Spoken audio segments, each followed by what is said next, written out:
Hello, welcome again to Delicious Chris's Kitchen. I'm going to teach you how to make, from scratch, fettuccine Alfredo. All it is 3 equal parts of cheese and 1 pint of heavy cream. So, one of the recipes calls for 1 wedge of provolone. One wedge of I can't talk tonight. 1 wedge of Parmesan, 1 wedge of Romano, and 1 wedge of Asiago. I'm not a big fan of Romano, so I personally like Parmesan. So what I did was 2 parts oh, look at that, it's backwards. If you can read backwards, it's great. 2 parts Parmesan, which each one of these is 8 ounces, and 1 part Asiago. My cousin in particular likes all Asiago, but the problem with Asiago is once you chill it, it's like a rock. So when you go to reheat your pasta, it's hard to get it out. It's harder than pie. All right, so the trick to this is, milk burns. So what you use is a pot with a thick bottom like this, and what it does is it distributes the heat evenly. All right, I already grated the cheese, so I don't have to torture you guys watching this. Even though this is like a 10-15 minute dish, grating the cheese takes about, a good 10 minutes. Unless you have a food processor. Mine failed on me. So all you do is you pour the whole thing in this pot. It's so easy, right? All right. Next step, wash your hands. I'll say it in plain English for tonight, because I don't have a lot of time. I'm posting 20s and 30s. Oh, shaking butt. All right. We're going to do that. Turn the heat on low. It's almost like you're making gravy. I know some Northern Jerseyans call it gravy instead of tomato sauce. So you put it on low. You need a whisk. All right. I'm going to dry my hands. And basically I like to clean as I go, so I already cleaned up again. You just pop this into the dishwasher. It's my cutting board for strictly cheese and vegetables. All right. So while that's going, so this is, I don't know if you can see the difference, but Asiago is a little creamier. Asiago gives your dish a lot of oomph. It's good. But this is kind of creamier looking. It's a little soft and a lot easier to grate than Parmesan. Parmesan is almost like grated cheese. You don't want to use grated cheese in place of Parmesan because grated cheese has a different consistency. It has fillers in it that would ruin your dish. So you use fresh, or I guess the equivalent, like you get it in the wedge.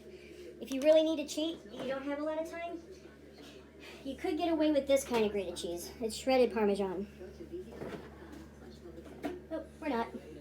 All right, and so while this is going, I don't have my spaghetti pot, but this pot here, if you're looking for what's the difference between that one and this one has, there's no thick bottom to it, but it's fine when you're just boiling water. It's good for things like that. So you put that on high. All right, put the colander on the sink. All right, and what you do is take this whisk. Let's see if I can prop it over here and see what I'm doing. Oops, sorry. Let's see if I can. All right, let's see how this works. Nope. All right. I'm gonna sign off and then switch the camera. All right, so you can see it's starting to bubble a little bit. So the thing with this is you do have to constantly stir it. Even with the thick bottom, it can still burn on the bottom. So you take small handfuls at a time, stir it in, and as it slowly melts, you'll be able to tell because you won't see any more shreds in your whisk. So I could probably take a little more. You just take small amounts at a time, otherwise you can potentially burn it, and this is just how I was taught, so it comes out better, more full flavor. So as you're doing this, I'm going to show you the trick to knowing how to check it when it's done. I call it the wooden spoon trick, and my family taught me that, so I'm going to teach you. See, no more on the bottom, just a little bit. Actually, you can feel it on the bottom, see? All right, so you just keep stirring it. You could probably, see it's on low heat, you could probably get away with, see, just a little bit more body there. But with that said, you really cannot get away from the pot.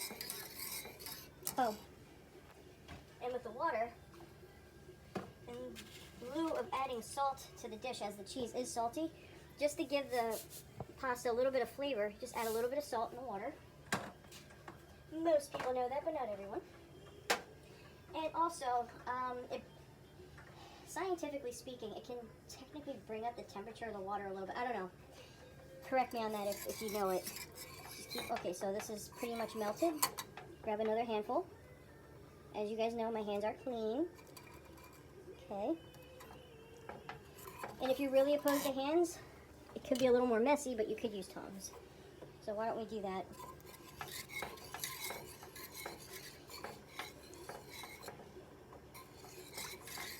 So just keep stirring it. And I like to start with the Parmesan. It is a little harder to melt. So I start with that because there's more, I guess you could say, cream to go around. So just start with this. There's a few cubes here I kind of add at the end, kind of gives it a little bit of body. They'll melt anyway, but let's undo this. Aha. Yeah, it's definitely messy. It's throwing cheese all over the place. I'm not going to use that. It looks like it takes forever, but this video has only been 3 minutes, and as this gets hotter, the cheese will melt faster. I can see that it's melting faster already. Can you see the consistency of it getting a little bit thicker? It's like baby formula, only cheesy. See? I'm really bad at stirring and videoing at the same time, but you can see that it's starting to melt a lot, so you can actually start adding this faster, and maybe even bigger clumps. Just kind of drop it in there, and you whisk it in. Whisk it. Okay, so we'll do this. You see, it's melting real fast.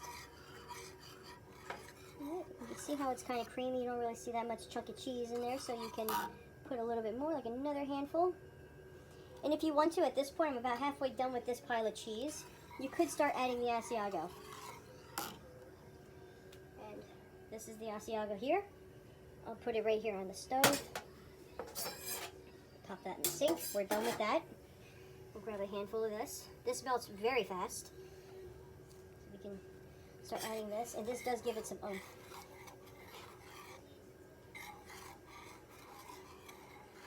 And if you want to make this like, if you do like Olive Garden, the only thing I like there is their Asiago, what is it called? Roasted garlic Asiago Alfredo. It's pretty good. All you need to do is roast garlic, and how you do that is you take a bulb of garlic, cut the top off, drizzle just maybe a teaspoon of olive oil on the top, wrap it in foil, and you can pop it in the oven, set it to 400, and let it cook for about 15-20 minutes, and there you have it, roasted garlic. And it's so good. It actually changes the entire flavor and consistency of the garlic. It actually has an altogether different flavor than your typical fresh garlic or even sauteed garlic. I would add this to this dish, but there's a couple church members that are a little bit sensitive to garlic, so I'm just going to keep this simple. It tastes just fine without any seasonings whatsoever. I do like to add a little pepper, but that's just for a little bit of flavor. The cheese kind of takes on itself. Sometimes less is more. You just drizzle a little bit of pepper in there. So this way here, as time to cook, it kind of releases its own flavors. You can see that it's getting thicker. I can feel it. I feel it in my bones. Alright, so grab another scoop of this. Nice big generous wad of it. And just stir it in. And may I add, it smells so good. It has a very homey aroma to it. It almost smells like a pizzeria, a nice clean one. Alright, I'm going to grab another handful of Parmesan now. It's also hot. You can see the steam coming from it. It's slowly bubbling. You don't want to bring this to a rapid boil. That's a big no-no when you're working with creamy dishes. You do slow cook. It's only been about 6 minutes, and I'm more than halfway through this. And once you get the cheese in and mix it all in, you just cook it for a very short while, and I'll show you the spoon trick. That's how you know it's done. Oh no, I just spilled it on my stove here. Alright, you can actually, towards the end, you can pretty much pile it in because it's so hot, it's molten. It's basically molten cheese now. And this isn't even boiling yet. So basically, by the time this is done, I can just focus on the pasta, let this cool, and it's fine. And when you're ready for adding it to the pasta, you could heat it up a little bit, not a lot, and you're good to go. But as you can see, I haven't really stopped stirring this. You just keep on it. It's like a mother watching a toddler. It's like the ocean. You can't turn your back on it for 2 seconds. So, there's nothing worse than burnt cheese. So, I'm pretty much done with this. Let me just put you down for a second and just put the rest of this in. All right. Just burnt my finger. So, when you burn your finger, run it under cold water. Wasn't too bad though. Just kind of came up and bit me. All right. See how it's getting real thick? It's pretty much done now. You can see it here. You just kind of whisk it in, mix it nicely. Like I said, you can add whatever ingredients you want. It's really simple. It doesn't require a lot. It's pretty low maintenance. It's full of flavor. It's economical. And like I said, you just need, if you are a busy mom, tell your kids to leave you alone for 10 minutes, and here you have it. A huge, amazing dish. Or you can even teach your kids and just tell them to keep stirring. Show them how to stir it like this, and you just add in the cheese. You can be your little I can't even talk. Your little sous chefs. All right? So I'm going to show you this. I don't think it's done yet. But what you do, sorry, I'm so noisy. All right, I'm going to turn this off and switch it, okay? Okay, so how you know this is done? Get the spoon in, like this, right? Oh, hold on, sorry, terrible angle. Alright, so I could already tell that it's not done, but when you do this, see how it drips the line? It's very molten yet. It gets thicker as you cook it. Oh, I can see I left it alone for a couple seconds and it's already sticking to the bottom. That's fine. You just keep stirring. Just keep stirring. Just keep stirring. See, and it's still got a little bit of chunks in there. Just wash my hands again. I licked my fingers. But I'm an honest good cook, and I'm definitely not an advocate for double dipping, so why would I lick my fingers and stick it in the sauce? So, ooh, see it's sticking a little bit again? So I can sort of tell that, oops. It's pretty awesome. Like, really, 1 pint of cream to 3 wedges of cheese, and every single time you get a perfect sauce. Or gravy. And actually, when you're done, it kind of has like a latte look on the top. It has these tiny little foam of bubbles. I don't know if you're going to be able to see it. It's kind of like very foamy. Kind of looks like a latte. I'm going to show you again. So you can see that it's already, see it's kind of, I'm going to turn the heat way down because it's starting to boil.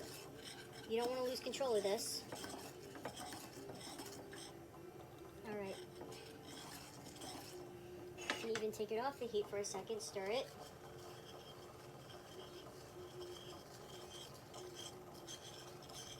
Okay. If you don't have a whisk, you really need one. You could use a wooden slotted spoon, but the thing is, a whisk kind of covers more on the bottom. You have like more coverage, so it's in a way less work to keep it stirred.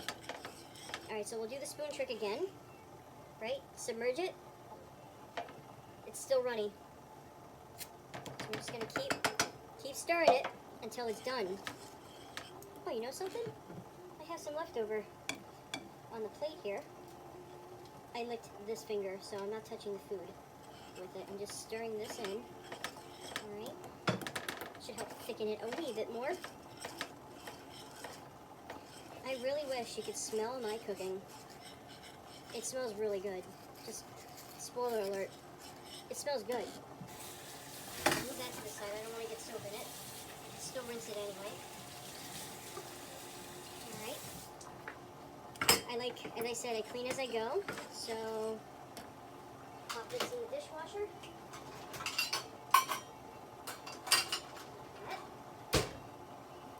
Just keep stirring, just keep stirring. And let me get my fettuccine. Donde sta mi fettuccine? I can't find it. Ah, there it is. I personally like the taste of Barilla. It's on sale at Stop and Shop right now. I think it's 10 for 10. Go for it. So I add this when this comes to a rolling boil. Alright, some people like to add it sooner, but what happens is it starts to stick together, and sometimes it gets a little mushy on the outside and hard on the inside. You really want to wait for the water to be in a rolling boil before you put in the pasta. There's a science to cooking. I got it. I also got science. I'm a nerd. So this seems to be, see how there's really no cheese on the bottom of the whisk now? Just the little bit of cheese that kind of stuck to the bottom of the pot there. Just keep stirring it up. Alright, we'll do this again. So you want to check it like every minute or so. It doesn't have to be, I mean, if you want it runnier, you can. It's fine. I personally like mine a little thicker. So I added garlic. You could put a little parsley in it if you want. Parsley has a lot of extremely good qualities. It's a major antioxidant. Or I could use, what is this called? I'm not even going to try to say this. It's in French. It's like herbes de Provence, but it's not as potent. So just add literally just a sprinkle of it. A sprinkle goes a long way. This is like a Brazilian version of herbes de Provence. I don't even think I'm saying it right. I'm sorry if I am not. Ooh, perfect. Such a nice aroma. When you're working and cooking with herbs, sometimes it's less is more. You literally just do pinches here and there. And sometimes you can actually smell if it's enough. And this is enough. I'm just going to turn the heat off on this now because it seems to be, it's thick enough to my liking. Alright, because even when it's cooling, it thickens a little bit. The steam that's coming off of it is actually the water in the milk that's boiling out, and that's why it gets thicker. So, check it again. See that? The line stayed. It didn't run as fast. So, I'll use this to stir the pasta. Just keep that on the side there. I'm going to put a lid on this, let it cool. Well, it is Alfredo, and Fredo in Italian means cool. Alfredo! So, yeah, see, it's kind of, I'm going to have to scrub this. Yeah, see, that's the Asiago. It's really sticking. It's a very, it's very clingy. It's like the girlfriend or the boyfriend that just doesn't want to go away. Are you sure you want me to go? Yes. Get off of my list.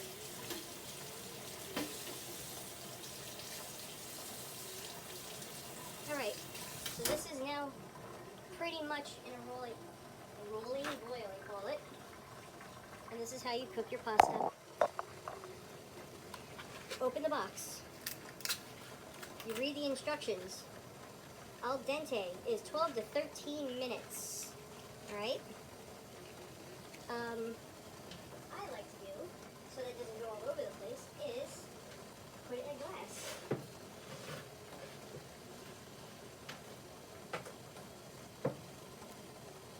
And it'll fan out perfectly. Just put it in like this. See? Perfect fan, right? And what you do is as it gets softer, take your tongs and just kind of work it in like this, right? As it gets softer. And the trick to timing your macaroni is you don't set the timer until it starts to boil again.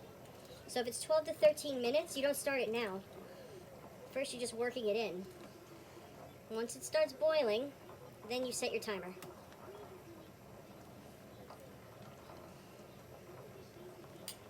Okay, not quite boiling yet. Oh, yes it is. Okay, so now it's boiling. I'm going to shut you off, set the timer, and I'll be back and show you my amazing, delicious dish. Okay, now pasta's out. I put about 2 tablespoons worth of butter in it because fettuccine is very fat and flat. It likes to stick to each other. So butter kind of puts a wedge in that buddy system. Get it? Because they're stuck together.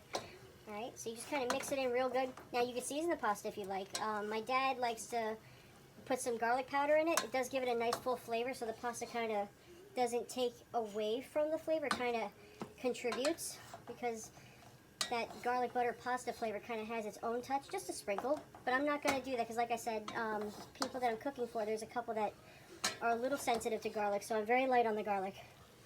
Alright, So now that's been stirred in fully. I'm actually making a gluten-free mini thing of pasta for a gluten-sensitive family member. So I'm going to do that, and that's with red lentil. And it actually gives you a cook time right there, 7 to 9 minutes. Now, al dente for non-gluten is different from al dente with gluten products because if you overcook non-gluten, it gets very mushy. Not good. So you want to be careful when you're cooking with gluten-free. So I'm going to do about half of this into the pasta. Alright, I'm going to put the rest in the gluten-free. Alright, so just kind of mix this in nice and evenly. And it looks runny now, but the pasta actually soaks up a lot of it. And you want it to kind of bask in its ambiance. And I did not add any salt. I don't think you need salt in this type of cheese, but if you do, you know, table salt, you know, for whoever wants to personally add it. Personally, I think it doesn't need it. Alright, see, that's a rolling boil. Add it in. Wait for it to start boiling. See how it's not really boiling? You typically stir it right away. I'm running out of spoons here. I'm using a spatula. Alright, so just kind of stir it to keep it from sticking from the bottom. Like so. Once you see it boil, I'm making a famous, I don't know if you remember from my old video, my egg roll without the bread dish. It's really good. If you're curious about that, check out my previous video on that. Just kind of wait for it to boil, and then you set the timer. I'm gonna end this video on this. You guys don't need to see me cook this. I already explained basically how to make a gluten-free option. You basically follow strictly the instructions on there. I might even stop it at 7 minutes instead of 9 so that it's not too mushy. Plus, when you add a looser sauce like this, it does take on some of the, if you will, like the wateriness of the sauce. So it's better in a way to undercook a gluten-free dish than to overcook it. I hope you guys enjoyed my video, and I hope you learned something, and I hope you try it because you're gonna like it. Peace off. Bless your faces.